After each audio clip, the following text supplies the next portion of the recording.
Hello, everyone. Welcome to the 15th episode of the Concord University Athletic Alumni at Work interview series. Happy you have joined us. My name is Wes McKinney, and stopping by today is former Concord University two-sport athlete Emily Gallagher, who played both women's soccer and softball here in Athens from 2008 to 2012. Emily, so great you could join us today. Absolutely. I'm honored to have been chosen by US. Yeah, It's been so good. I'm excited. I'm so excited. Yeah, I am too. I think this is going to be fun. I think we're going to maybe relive some fun times here at Concord. We'll jump into that later on. This is just the teaser.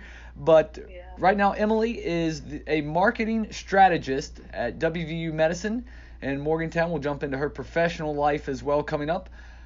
But right now, Emily, if you could, before we talk about Concord stuff, just kind of give us a life update. What's been going on since you left Concord here? I guess it was 8 years ago now. Yeah, so after I left Concord, I wasn't really sure what to do with my life. I had a job lined up after graduation, but it actually fell through. And after applying many places, I landed a job with the Times West Virginian in Fairmont, West Virginia, as a multimedia journalist. I was there for about 4 years, and then I got a job on the PR side as a multimedia coordinator for Mon Health, and eventually becoming a digital editor for them, or a digital marketing manager. I'm getting my titles mixed. But then I got this new job in August, now working for WVU Medicine as a marketing strategist. And still in athletics, I coach girls soccer at East Fairmont High School and boys swimming at East Fairmont High School. So it's been great. Yeah, and you actually have sent a mountain lion here to Athens. We'll talk about that whole deal a little bit later on. But Emily, I think if your career at Concord can maybe be summed up in 2 words, coaching changes. You had a lot of different coaches in 2 different sports while you was here at Concord. And instead of bouncing back and forth, I'm going to kind of go women's soccer first, and we'll jump into softball. But women's soccer, recruited by Steve Barrett in the fall of 2007 out of University High School there in Morgantown. Shout out to the Hawks. But you end up playing for Carol Bonus. That was after the men's program here at Concord was reinstated.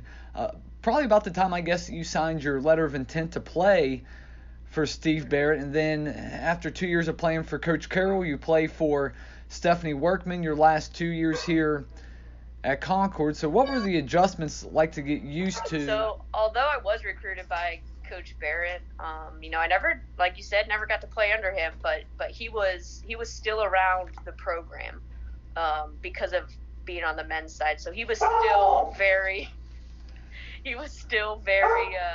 active with us, and but having those different coaches throughout my years, it only made my knowledge of the game stronger when it came to soccer, and seeing and learning the game from different perspectives was a good opportunity for me. Having those 4 different coaches between softball and soccer had a lot of different philosophies and coaching styles, but especially with soccer, each coach, they expected you to win. They expected a win from every battle on the field. They expected you to be a high-performing athlete, and I think that was kind of the common theme from all those coaches that I had the honor of playing for. And winning was an expectation, especially with the Concord women's soccer team having the rich history of a successful program. Yeah, and your your freshman class, which then turned into your senior class down the road, a pretty large group of you. So how did your class and how did the team embrace Coach Workman when she first got to Concord to keep that success going, like you said? Yeah.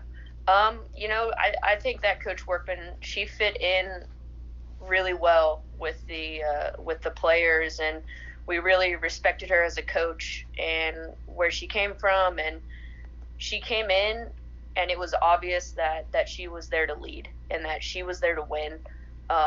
She didn't really mess around with any types of, nonsense of, hey, I'm new, I want everybody to like me. Like she came in and she said, this is how it's going to be. This is how we're going to win.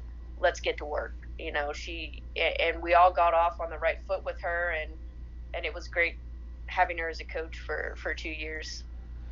By trade, you were a goalkeeper in high school, out of university high, but you ended up playing in the field some over your career, which I'd kind of forgotten about whenever I was going back through your stats and numbers this morning. So was that something that you maybe expected you would do a little bit? Was it something the coaches told you that could happen? And did you have any experience playing in the field before you got to Concord? Yeah, so I did actually play field in high school. I was an outside midfielder for my first 2 years of high school. And I actually didn't play goalkeeper until my junior year of high school.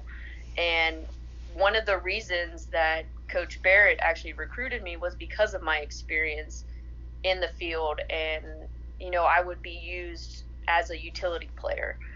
Basically, where they needed me, I would go play. I was always up for it. And I got to play in the field in college because of different situations that I won't get into. But I was put in almost every single position throughout my years. I even started on defense one game because we were short on players. But I always suited up as a goalie. I was always expected to go in as a goalie, but I was ready mentally to really go anywhere, play anytime. I wanted to be on the field. Yeah, at that time, Concord has another goalkeeper by the name of Casey Hildebrand. Very good career here. How did you guys kind of, I guess kind of feed off each other and make each other better each day? Because you guys were the same age. Yeah, we came in, me and Casey and I, and we were good friends, and I knew that she just had exceptional talent. She from the very beginning, I mean, her communication with the players it's like a light switch just went on. When she went out on the field, it was game time for her, and everything else off the field just kind of went away, and she put everything into playing goalie. And I wanted to encourage her as much as possible as I could, and I think that pushing her in practice helped a little bit. And there were games where she didn't play her best, but being there for her and encouraging her, maybe turned that around a little bit. So yeah, definitely an honor being able to play alongside her and seeing her just have a great career at Concord as a goalkeeper was excellent. Yeah, your first 2 years here at Concord, the Mountain Lions play in 2 consecutive conference championship games, kind of like what head coach Luke Duffy did in 2018 and 2019. Those 2 years, both losses to West Virginia Wesleyan, and it seems like whenever Concord and West Virginia Wesleyan play in conference championship games, it goes to penalty kicks. It did in 2008 whenever you were on the team as a freshman. It did 2 years ago in 2018 there in Concord's first championship game appearance, really since your time here at Concord. But we talk about the history of the program, the richness around Concord women's soccer. How much was that talked about among the players, your coaches, about carrying on what this program had accomplished? And really, Emily, you think about it, I guess when you got to Concord, the program was only about 10, 12 years old at that point. So how much did that tradition get talked about among the players? That got talked about a lot. Coming into a program where Coach Barrett had created a winning culture was just, it was exciting knowing that this team wins. And because of the older players that were on the team my freshman year, my sophomore year, they had played with a championship under their belt, 1 or 2, some of them. And it was an expectation to be in the conference final, usually against Wesleyan. And, that's why we looked at Wesleyan as our rivalry. And because of Concord's history with the program, I watched the 2018 MEC championship game where Concord went into PKs with Wesleyan and lost, and it brought back just the memories and the feelings of my freshman and sophomore year when we were in the championship game against Wesleyan and it went into PKs. And it's nice to know that Concord women's soccer still has those high expectations that were expected of us whenever my freshman class came in, and having that winning mentality. I remember when I first got to Concord, like, you saw like women's soccer have these unbelievable leaders: Katie Cuviello, Gemma, Kelsey Ballard, Kate Armentrout. Obviously a lot of talent in those names I just mentioned, but also I think very, very good leaders. So kind of a two-part question here. What were the practices like with all that talent mixed together there during your 4 years on the soccer pitch? And then what was it like having those leaders that you kind of knew the program was in good hands? Practices at Concord were tough. It was a very talented group of young ladies, and we pushed each other. And when we got to practice, it was about soccer and nothing else. And as many teams are, especially women's teams, you're going to have a lot of issues outside of the field or the court or whatever. And if you can come together for one common goal on the field, you're going to be successful. And that's exactly what those players did. Practices, they were tough, but they were a lot of fun as well. Not only did all the coaches that I had push players, but your teammates pushed you too, because they had the expectation again of that winning mentality. And as a goalie, you always tried a little bit harder in practice when your top players are shooting on you in a shooting drill or something, like Gemma or Kate. I always wanted to deny them a goal in practice because, one, I could make fun of them for it, and but two, it boosted the confidence a little bit more in myself. And just being able to be a part of a team with Kelsey and Nicole Dernigal and Casey and Katie and Gemma and Kale, I could go on and on of all my teammates. And it was a lot of fun. And after coming out of high school and going into college, where every single person on that team, whether they play, whether they start, whether they get some time or no time, they were the best player on their high school team. And it's a different level of athleticism, first of all, but it's also a different level of just soccer knowledge. And I learned so much soccer knowledge that I use today coaching, from not only the coaches, but a lot of time from the players, because those players like Katie and Kate, they commanded the field. When they got on the field, you knew that they were the ones that were going to lead us, and they did. And it just was a lot of fun. They were all excellent soccer players, but they were just excellent people to be around as well. A follow-up question to that: soccer, obviously an international game at Concord. We have people from different countries, different states, what have you. And it was obviously the case when you were here too, with Coach Barrett being from England. He recruited English girls. Katie was from Ontario, I believe it was, Katie Cuviello. So what was it like for that melting pot of personalities to kind of mesh together? It was enlightening, actually. We had players from England, Scotland, Trinidad and Tobago. Shout out to Melissa. And Canadian soccer players. It was nice to see that we, no matter where we came from, we all had one interest that we had in common, and it was soccer. And no matter what different languages everybody spoke, we all understood the game of soccer. And but we learned how to play in a different way because, Terry Donnelly, she was from Scotland, and she came in and she played completely different than how I played soccer, or how, somebody from Canada plays soccer. And just to be able to be open enough to embrace how every single person played just helped so much with the success of our team. Everybody plays different, but especially people from different countries.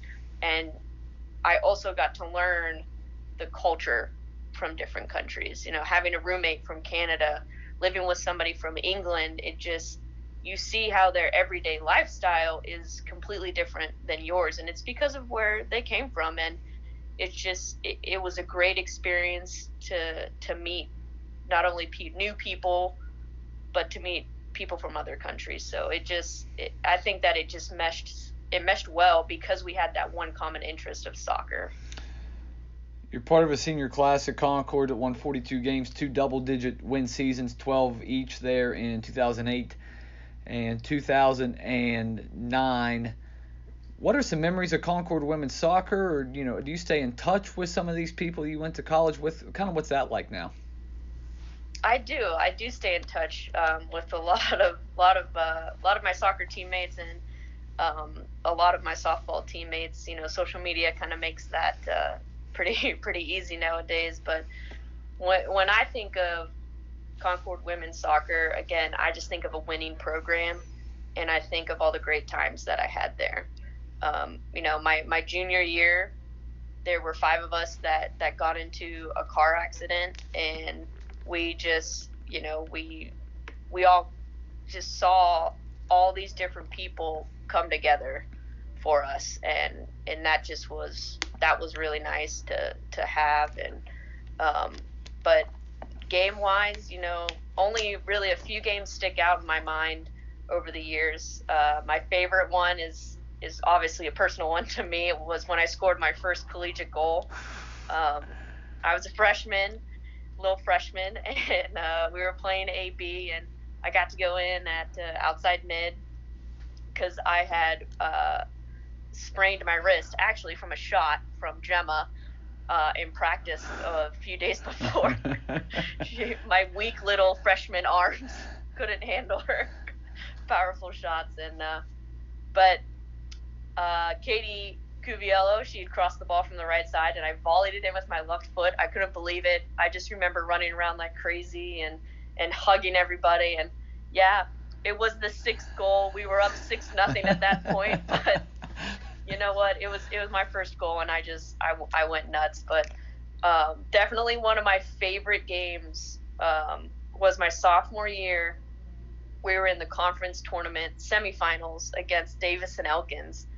And Davis and Elkins had gone undefeated that year in the regular season, and we weren't expected to win. And it was a tie game with a few minutes left, and somehow little Kelsey Ballard, with her blonde ponytail, just sprints down the field on a breakaway, scores the go-ahead goal with just minutes left to send us to the championship game against Wesleyan. I mean, it just was. That was just an incredible moment. I was so happy for her. It was unbelievable. So the memories like that, they'll always stay with me. But the memories outside of soccer and the friendships that I made, just, they're going to be there for a lifetime. Bit of a different story on the softball field. I mentioned all the success. You mentioned all the success of Concord women's soccer, and it had been a long time since Concord softball had any kind of success, and obviously now they're really rolling with Coach Tassler. But before we talk about the success and kind of you being kind of a part of the rebuild there for Mountain Lions softball, how are you able to juggle 2 sports at Concord? And let me preface this. So with football players, like they may be sprinters on the track team, or you may have like a offensive lineman that's a thrower or whatever on the track team, but you're completely 2 different sports here. They overlap each other as far as like a scrimmage season goes. So how was you able to juggle the demands of being a two-sport athlete, basically only having about, I guess 4 weeks off there at Christmas time where you're not doing something? Looking back, I have no idea how I did it. I really don't, or how my body did it. I mean, I'm definitely paying for that now. But organization, I think, whenever I tell my players now that I coach, about juggling everyday life and also playing soccer and, all this in school, and I just say, be organized. You have to be organized. Make a schedule and stick to it, and try to always stay ahead of schedule. But at Concord, staying organized was just the key to being successful there. And the communication that I had between coaches and professors was just so vital to stay on top of things and sometimes be ahead of things. I never really wanted to get behind on anything because it would make my stress level just, rise. But usually after soccer ended, I got a week off in October or November, whenever soccer ended, and then I would just start practicing with softball again. And I mostly slept that week off. It was a nice, relaxing week. I felt like a normal college student. I didn't. Sure. I didn't have anything after 2 p.m. And I did get a little bored because I just, after going around and round and round and just going from here to there and doing all that, it was nice to have that week off. But then, softball starts, fall practice, and it was tough. And getting into my junior and senior years, I could tell my body was just starting to burn out a little bit, and the physical demand of playing those two sports and being in season for 2 seasons was just starting to take a toll. But I'd absolutely do it again if I had the chance. Not everybody gets to play one sport in college, let alone 2, and I was lucky enough to receive scholarships for both soccer and softball, and able to play all 4 years somehow. I still don't know how I did it, but I am very thankful for the coaches, though, that allowed me to play. Let me back up here for just a minute. So you mentioned you get scholarships for both sports. Was there any other schools out there that were looking at you as a two-sport athlete, and was that kind of I guess maybe a deal breaker for some other places? No, I was recruited for soccer. I wasn't much recruited for softball. I knew soccer was going to be the sport that I wanted to play, and I had just mentioned when I came on my recruiting trip to Concord, I had just mentioned to Coach Barrett and Coach Carroll that, hey, is there any chance that, I might be able to play and play softball too? And they said, oh, if you're on scholarship, we don't really like for you to play other sports in case you get hurt, something like that. And so I just brushed it off like, okay, it's not a make or break deal. And then my freshman year in the fall, my Coach Carroll came up to me during a practice and said, hey, I know that you mentioned you might want to play softball, and just to let you know, they're having tryouts. And I'm like, oh, would you be okay if I went and tried out? And she said, yeah, I thought about it. Absolutely. You could go. And I said, okay, when are tryouts? And she goes, they're right now. So I actually had to leave soccer practice. Oh, boy. I left soccer practice and didn't have any of my softball stuff, went to the tryout with Coach Sabrina McCullough, and she hit a couple balls to me at shortstop, and we did like some hitting drills, and I said, all right, like, will you let me know when the next tryout is, so I can prepare? And she said, you know what, congratulations, you made the team, come see me after soccer's over. And that was it. My sophomore year, she gave me a scholarship, and I was so grateful for it, and it just kind of worked out. That it's a very odd way of playing 2 sports in college, but yeah, like you said, going back to that, I was recruited by other schools for soccer. I think West Virginia Tech was the only other school that recruited me for both. Mm-hmm. What was the communication like between you and your coaches, knowing that, hey, I got to be here to do this, I got to be there to do that? Because, as I mentioned, fall softball scrimmages overlap women's soccer, their fall season, and then, the spring season, the scrimmage season for women's soccer overlaps softball, of course. So what was the communication like to make sure that you were getting where you needed to be when you had to be there? It was put on me. I had to be responsible enough. I was an adult, and my coaches said, we're going to rely on you. You need to let us know. So what I did was I would make a week, like each week I'd make my schedule and I send it to both of them. And I was lucky to have coaches like Coach McCullough, who she allowed me to play soccer in the fall and not worry about softball until soccer was over. And in the spring, Coach Workman, she did the same thing. She said, spring is softball. So that's when you play softball, see you in the fall. And, but there were times that because of, we only had 2 goalies on the soccer team, and there was a time where I had to play in a soccer tournament in Charleston in the morning, one Saturday in the morning, and then my dad ended up driving me from Charleston to playing a doubleheader in Vienna against Ohio Valley that evening. So that he had to do that a couple times. Oh boy! But it was it felt a little like high school back then when I went from playing soccer and then having to go play travel softball or having Sure. the same day and all that. But it was it was nice to have those 2 coaches that really understood the strains of being a 2-sport athlete, and they looked at my health rather than being present. So it was really nice to have coaches like Coach Workman and Coach McCullough that just let me be an athlete when the season was right. And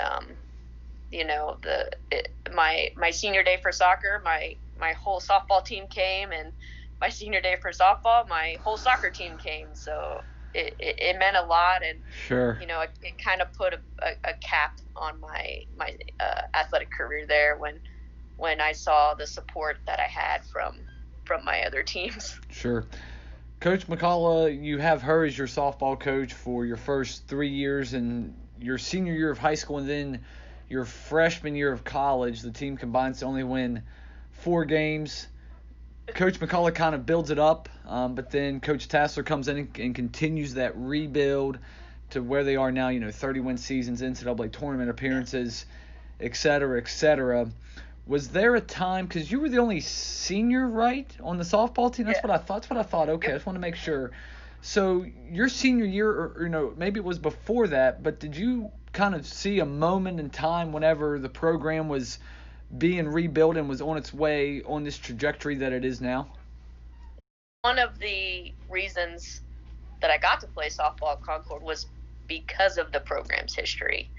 They had trouble finding players, and that's why they held tryouts. And, they needed players my freshman year, and Coach Carroll let me go try out, like I said, and the rest is history. But, Coach McCullough, she welcomed me with open arms, and, she understood that I might not be a player that's there for fall ball, but, saw me as a vital player for, the regular season. Mm-hmm. And, my Coach McCullough took us to our program's first conference tournament appearance my junior year.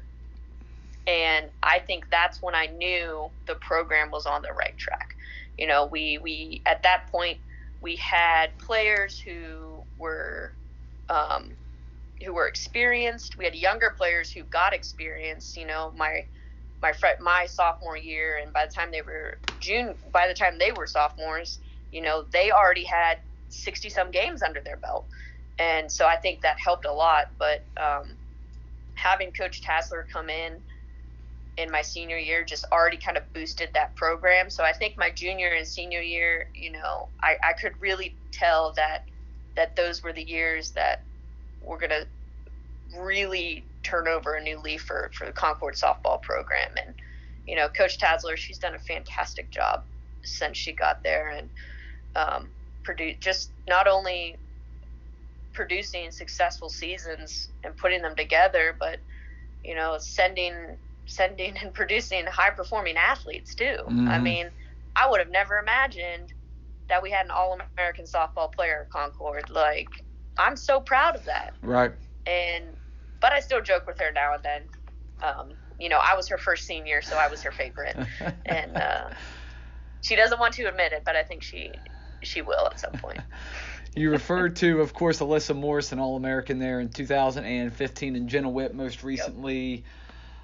2018 was Jenna's All-American year. Overall, you appear in 84 games, Emily, for Concord softball. The 20-win seasons that kind of kick-started things there in 2011, 2012. So that puts a cap on your playing career here at Concord. And let's kind of bring everything together now, your professional career. And it's crazy. I was thinking last night as I was laying in bed, because I couldn't go to sleep. This is like midnight, and I'm thinking, Emily Gallagher is a big reason why I'm sitting in the chair I am today. I really thought about that. No, that's the truth. So to bring everything together here, so Emily's a year older than I am, and back in 2010, I think 2010. Does that sound right? Yeah.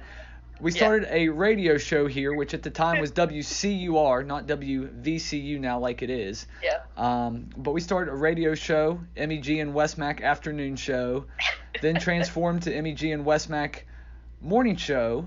So we were kind of, I guess, partners in crime, if you would. Yeah. And then you got this idea, and talking with Coach Garrett and some others, we started Concord TV. And you kind of spearheaded that. I just kind of followed your lead, and because of that, I got more involved with the sports information department. I was a GA.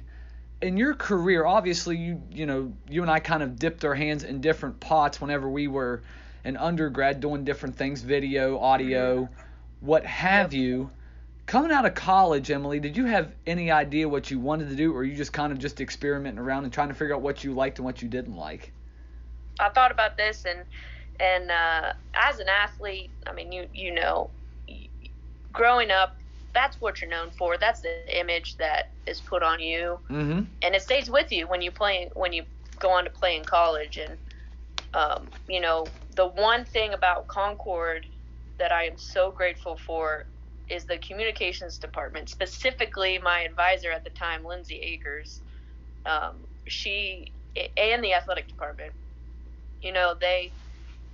They showed me that I had talent outside of sports, and that I could break that image of just being an athlete. And Lindsay, she really helped me find my passion outside of sports and athletics. And that was, at the time, that was video production and storytelling. And Coach Garrett and sports information director Kyle Cooper at the time, they allowed me to intern, like you said, with the athletic department and kind of build the foundation for my professional career, our professional careers. Mm-hmm. I mean, you and I were a team back then, and I remember sitting in I think it was a mass communications class. I'm not sure what it was, but we had introduced each other, and I said, "You're the kid from Preston County," and you said, "Yeah, you're the girl from Morgantown," and then they said, Lindsay Akers said, "All right, you guys need to partner up." And we looked at each other and said, "Okay." All right, yeah, right. No, you're exactly right. That's exactly what happened. And then, we had one of the best radio shows that Concord has seen in my eyes, of course. But no, just being able to build that professional career foundation because of the opportunities that were provided to me at Concord, and Coach Garrett being so open to new ideas, mm-hmm. and Kyle Cooper being like, heck yeah, I'll take the help. Please come over. And, after graduating, I didn't know specifically what I wanted to do, but I knew I wanted to tell stories because of my time at Concord. And I was lucky to land a job as a journalist at the Times West Virginian, and I could tell stories there through video, print, and photography. And I surprised myself when I won a West Virginia Press Association award for my coverage of the UMWA rallies. My life was so wrapped around sports for so long, and I didn't think that I would be able to accomplish anything outside of sports. But being able to get that award, and it showed me otherwise. And I credit Concord and Lindsay and Coach Garrett and Kyle Cooper and you for just, encouraging me and saying you're more than an athlete. You have another side of you. You just need to find it. And they helped me find it. I'd forgotten about your West Virginia Press Association award. I'd forgotten about that. Yeah, that's right. Back in 2013, 2014-ish? Yeah. That's what I thought. Yeah, so I got to ask, because I remember my reaction. Obviously a sports person. I know you're a big Steelers, big Penguins, big Pirates fan, a big Pittsburgh sports fan. Yep. How did you adjust to working in news at the Times West Virginian? Because you were on a specific beat, correct? Am I right in that? Yeah. So I was on the court and crime beat. That's what I thought. Which I had no idea how to. But I actually attributed the coaching changes in my Concord career to covering that beat. I looked at it as if, okay, I have to learn quickly. I have to adjust.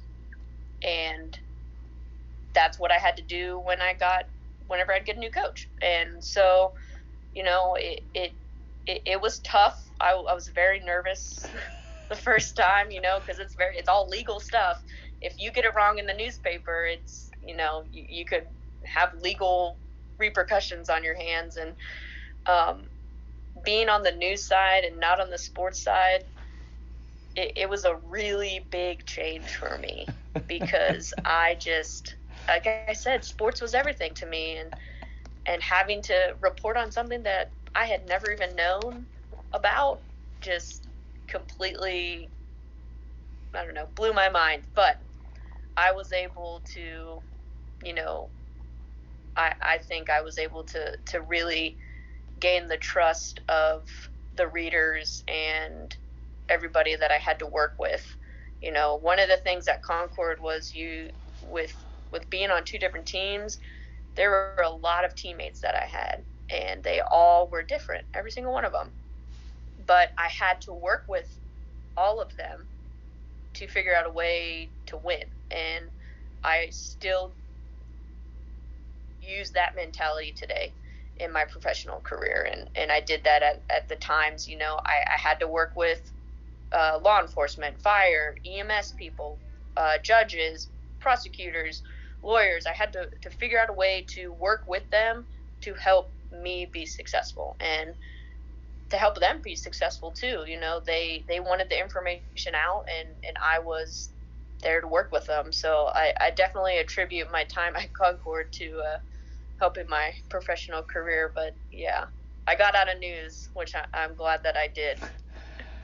Yeah, you get out of news and you go into more of a PR marketing job with first Mon Health, and then across the road, as I like to call it, because you got Mon Health on one side of the road in Morgantown, yep, and WVU Medicine on the other side of the road there on gracious 705 there in Morgantown, Route 705. I about went blank right there.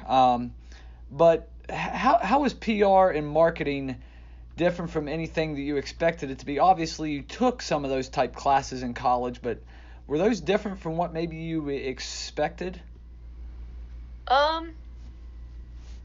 I think that for me, marketing and PR were kind of my next step.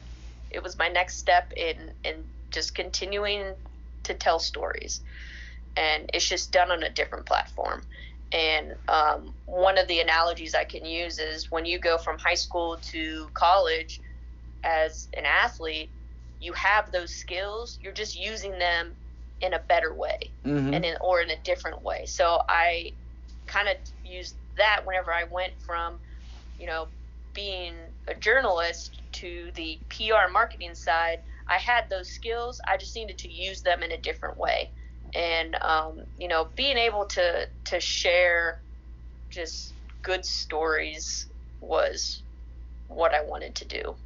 And being able to do that through marketing and PR, it was just a different channel. That's all.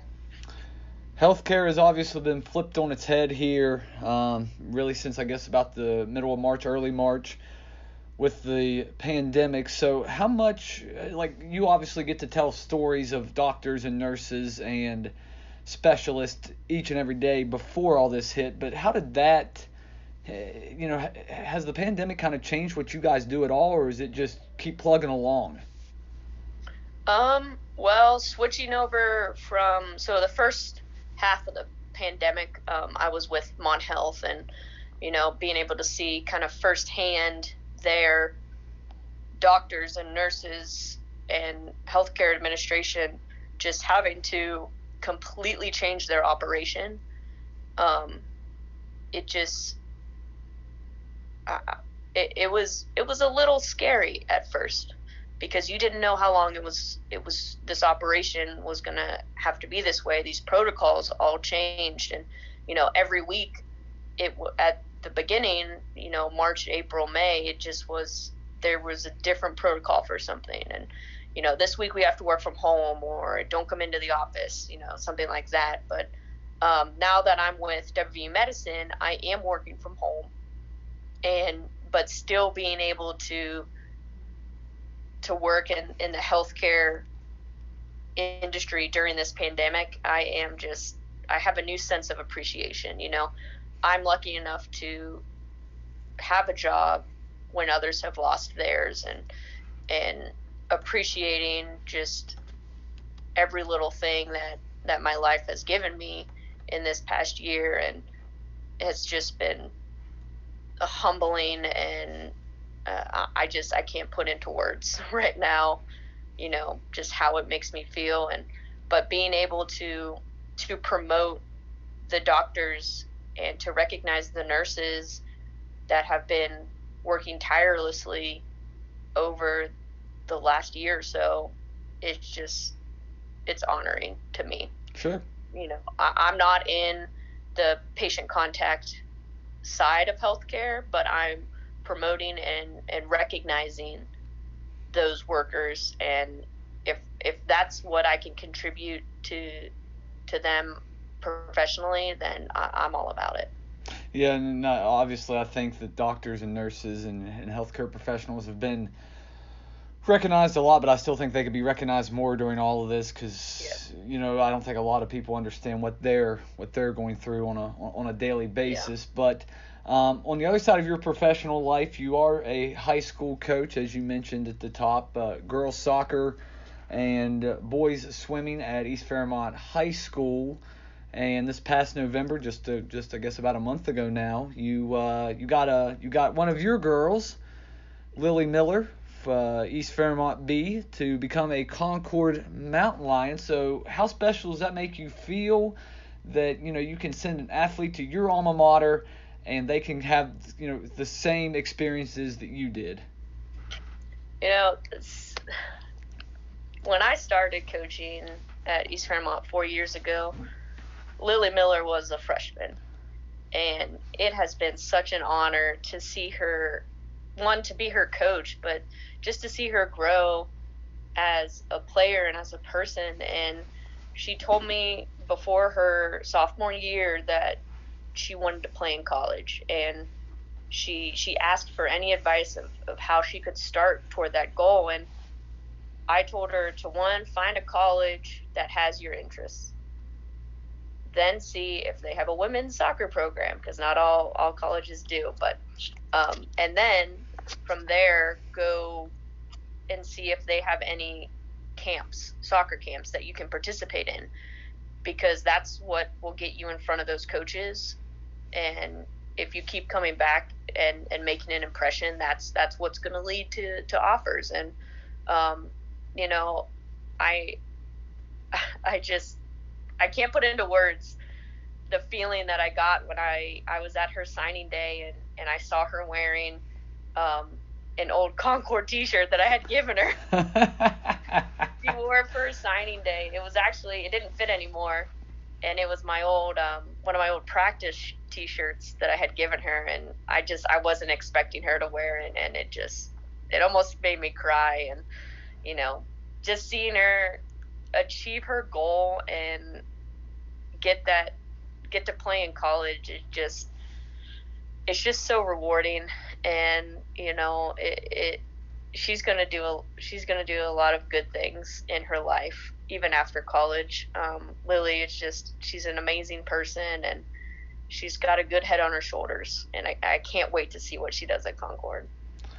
All right, well, this has been exactly what I was hoping it would be right here. 45, almost 46 minutes. Hey, Emily, good stuff. And we know you guys got a lot on your plate right now. Obviously, trying to work in healthcare in a pandemic is probably not ideal, obviously. But you guys keep doing your thing, and obviously we're going to look for more great things out of you. Absolutely, Wes. Great, as always, to see your smiling face. Yeah. 15th episode of Concord University's Athletic Alumni at Work interview series. Emily Gallagher is in the books.